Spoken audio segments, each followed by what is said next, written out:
What's up, guys? In today's video I'm going to be talking about Eubank Jr versus Conor Benn. So it's official, fight week, April 26th. We've got massive fight in the UK, Tottenham Hotspur Stadium. It's going to be a great event, great night of boxing. Let's go over the undercard and then let's talk about the main event. So before I discuss that, I'll just go over Eubank Jr.'s record. He's got a record of 134, lost 3, 23 KOs. Conor Benn's got a record of 123, lost 0, 14 KOs. So let's just go over the undercard fights and how they'll do. I'll give you my predictions on them. So we've got Vidal Vairi taking on Chevon Clark, cruiserweight battle. Vidal Riley, great fighter, great boxer. This is genuinely a 50-50 fight. Chevon Clark is coming off a loss, but yeah, he always brings it in every fight.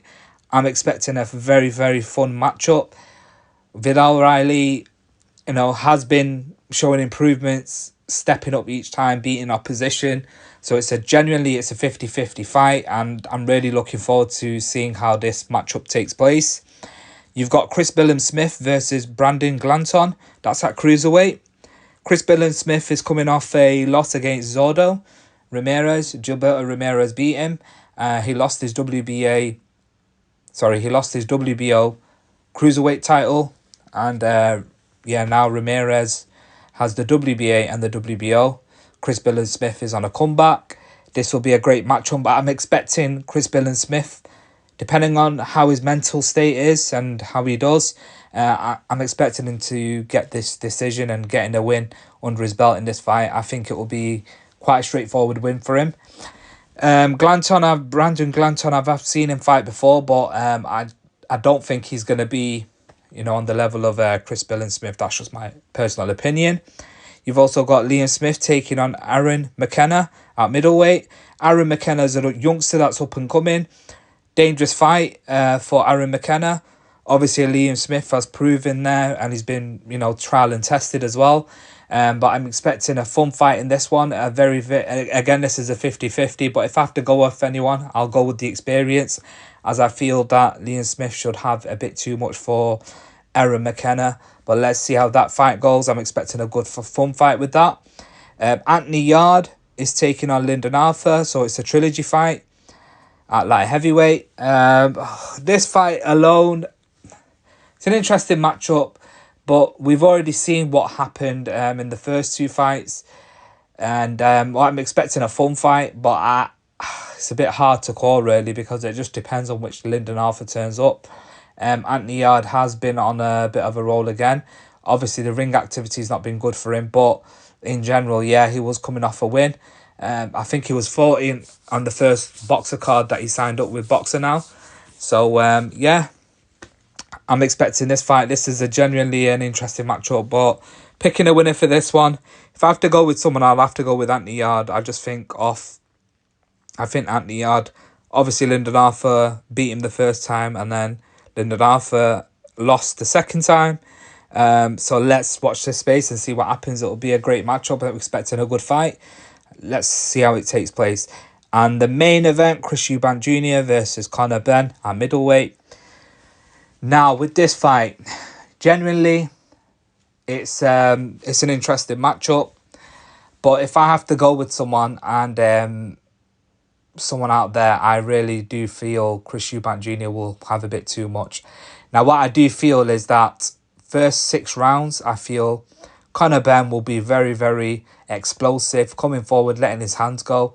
But I do feel that Eubank Jr. can dictate the pace of the fight, use his jab, box on the outside, and every time Conor Benn tries to come in, clinch him, hold him, and use his movement to get out of the way, not really getting too much of a tear-up with Conor Benn.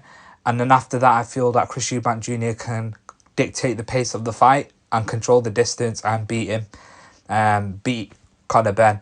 Now, they were talking about this rehydration clause. truthfully, I don't think it's going to be much of an effect on Chris Eubank Jr.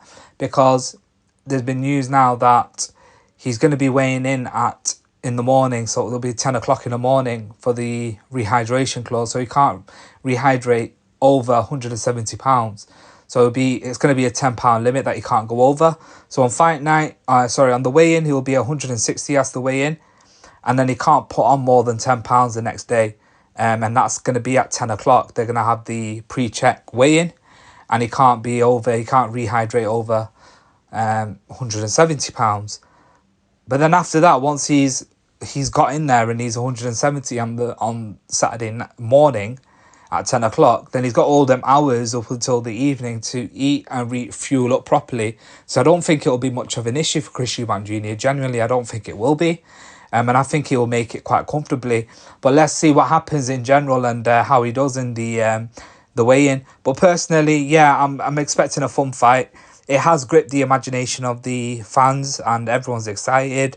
In the UK, there's been a big buzz about it because of rivalries with the dads.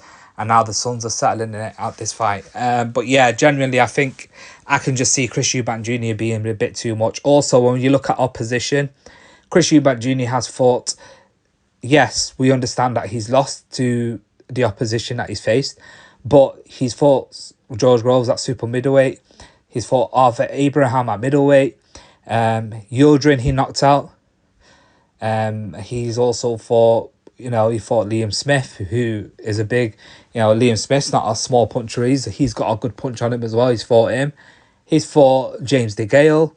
The list goes on. Billy Joe Saunders, he lost to him as well. So experience-wise, we have to be honest. Chris Eubank Jr. has more of the experience on his side. Conor Benn, up and coming, absolutely ferocious, tearing through the division.